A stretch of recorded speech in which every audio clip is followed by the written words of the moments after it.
Hot করে ready হয়ে নিলাম, কারণ আমি এখন যাব রানাঘাটে। আমার একটা কিছু কেনাকাটা আছে, তো সেটার জন্য আমার রেডি হয়ে যেতে হবে। আজকে না গেলে প্রচুর লেট হয়ে যাবে, তো আজকে যাচ্ছি। আর দেখো পিছের বুলেটটা দেখতে পাচ্ছ, এটা আমরা কিনেছি, মানে শখটা মেটালাম আর কি, আমি চালাবো বলে। তো যাই হোক, চলো বেশি বকবক না করে স্টেশনে যাওয়া যাক। স্টেশনে গিয়ে দেখছি মাল ট্রেন যাচ্ছে, এটা যাচ্ছে তোমার কৃষ্ণনগরের দিকে। তো আমার ট্রেন যেহেতু এই দিকে আসবে ডাউনে, তো সেই জন্য বসে আছি।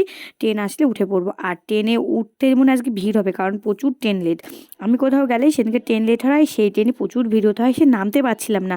উঠা তো প্রচুর দূরের কথা, মানে স্টেশনে অনেক লোক উঠতেই পারেনি, ট্রেন ছেড়ে দিয়েছে। তো আমার রানাঘাট স্টেশনের সব কাজ কমপ্লিট করে আমি বাড়ি চলে এসেছি। আমি একটা ড্রেস কিনেছি, সেটা তোমাদেরকে পরের ভিডিওতে দেখাবো। আর এসে একটু বসেছে কিনা দেখো, সাহেবের কাজ দেখেছো? সাহেব কোথায় থেকে কোথায় ঢুকবে ও নিজেও জানে না, মানে উঠে কোলের মধ্যে ঢুকতে পারলেও বাঁচে। মানে এইগুলো দেখলে আমার খুব রাগ হয়ে যায়। আরে এত জায়গা আছে, লেপ আছে, সেখানে শো, তা না এখন আমার কোলের মধ্যে ঢুকে শুবে। তাও ভদ্রভাবে শুলে ভালো লাগে। এই দেখো মুখখান বার করে দিয়েছে, কারণ কোন দিকে কি খাবার আছে সেটাও দেখতে হবে, না হলে তো আবার পেটের ভাত হজম হবে না ওর। না তো চলো বন্ধুরা, আজকের মতো টাটা। আজকের মিনি ব্লগটা কেমন লাগলো অবশ্যই